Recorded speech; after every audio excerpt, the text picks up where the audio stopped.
Good morning, YouTube. It's Saturday morning here in the Philippines from General Trias, Philippines. This is Tennessee Hillbilly in the Philippines. What we're going to talk about today is getting a driver's license in the Philippines. When you first come here, your driver's license from your country is good for 90 days from the day they stamp it at immigration at the airport.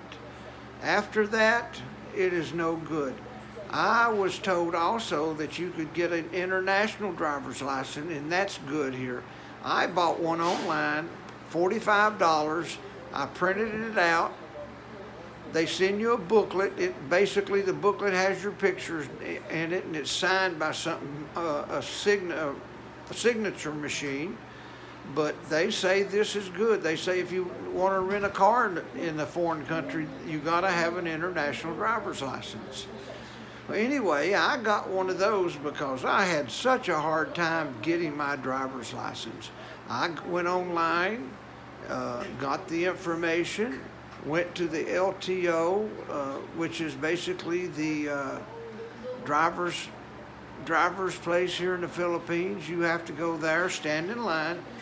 You've got to have an application form. I'm going to look down because I got some notes here. Number one, you have to get an application, fill it out. Number two, you have to have a copy of, let's just say, yes, you're a foreigner and you're trying to get a driver's license.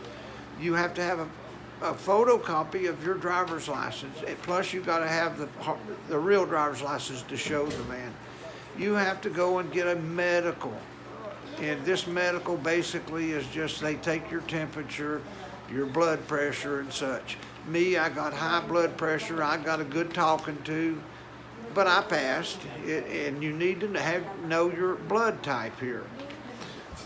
That's another fee if you don't know, because then you have to have basically a blood type test.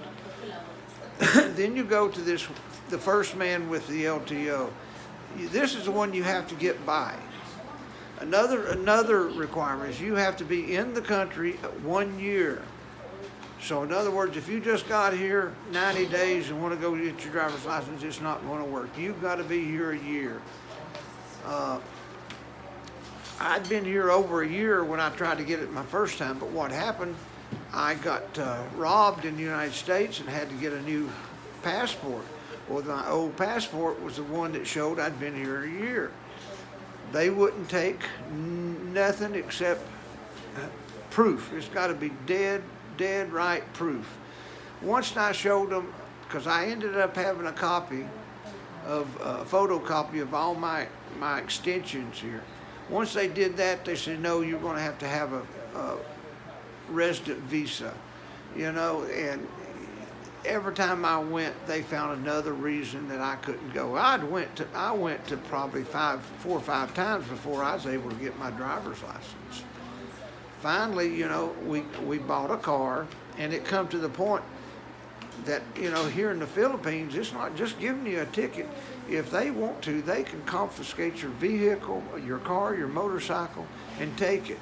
And I've been told to get it back is almost impossible. So I knew my driver's license was very important.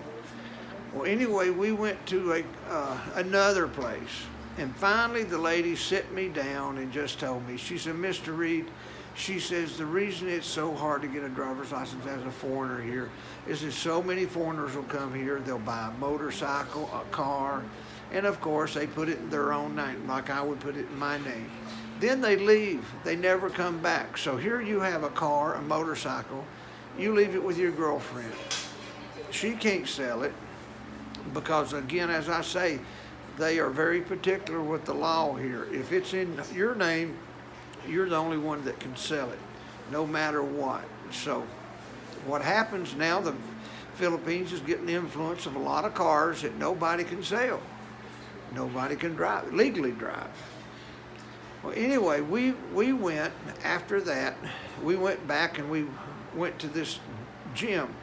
The gym was owned by this lady, and her husband worked for the driver's license place. She said, oh, he can help you.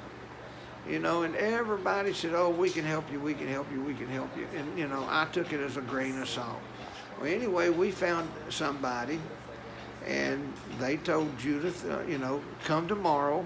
Or we went Judith and her friends went one day, and they were closed because the computers was down. Excuse me.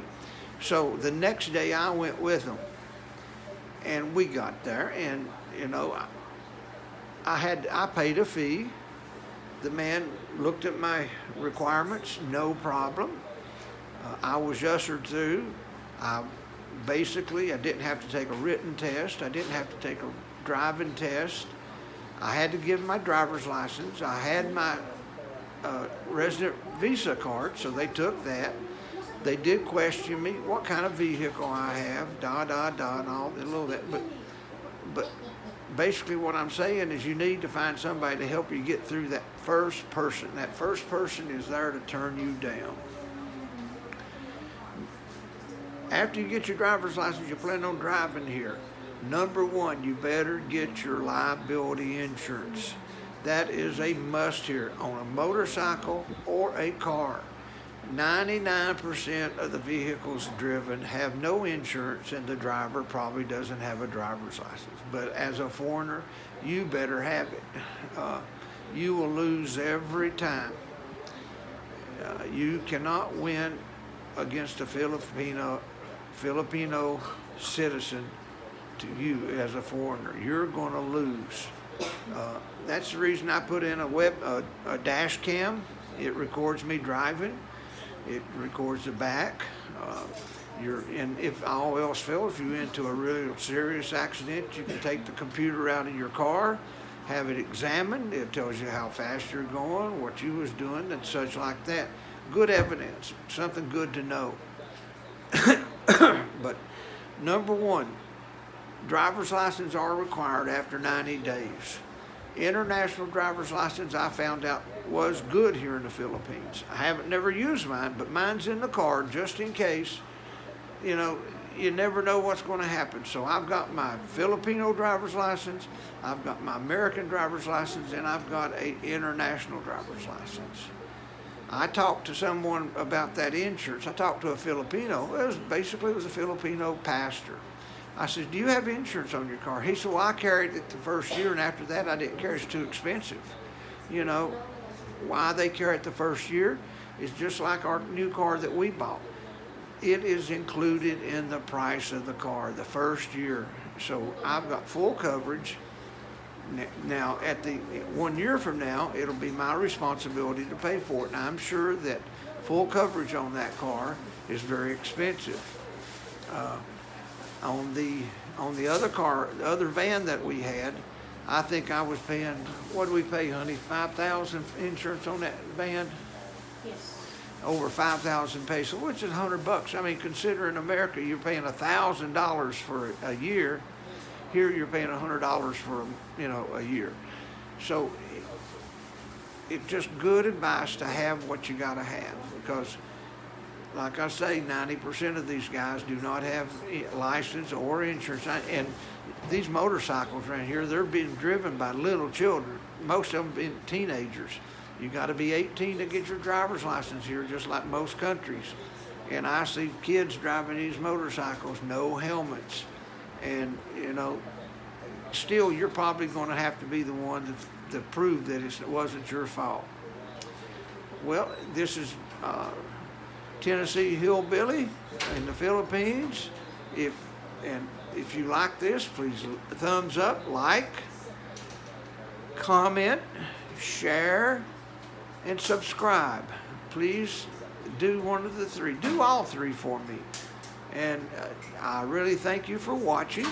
This has been a good short information video. And this was taken right out of off the internet. This information was taken off the internet and from my experience. If you live in a province, my wife told me you're going to have to get help doing everything, because you as a foreigner, they're going to want extra money for this, extra money for that. And so sometimes it's well worth it. Just go ahead and pay somebody to help you. That way you get through all the crap, because they are going to find some reason that you have to come back. when I first got here, we had to go back at least 2 or 3 times on everything that we did. My wife, she tried to get her passport. I guess she went 3, 4 times before finally somebody told her, says, you will not get your passport unless you have this ID. And when, you know, she went 2 valid IDs. The driver's license was the main one, and then I don't know, voter's ID? Voter's ID. No voter's ID. But the list is on the computer or on the website, but the problem of it is when you get there, they're going to ask you what they want. And my wife was not able to get her passport until she got a driver's license. Postal ID is not valid if you're going to get a passport. And she told me a postal ID is not valid, so a voter ID is not valid. And these things are listed as valid. No, voter's ID is valid if you got. But since she said a voter's ID is valid, but last year they did not take out voter's ID no more. So now, you know, and it changes. Since last year, the voter's ID is not good. So you really got to be up on this. I know she had to take her birth certificate, but birth certificate doesn't show her picture. You know, I heard of some people having a hard time getting their passport, but the thing she did was she made the appointment online. She paid her fees at 7-Eleven. Yeah. She went the last time, boom, it was taken care of because she had a driver's license. She does not drive.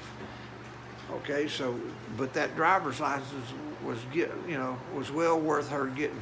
Again, she had to have a little help getting through that first person. She did have to take the written test and pass it because the first time she took it, she failed by 2 points.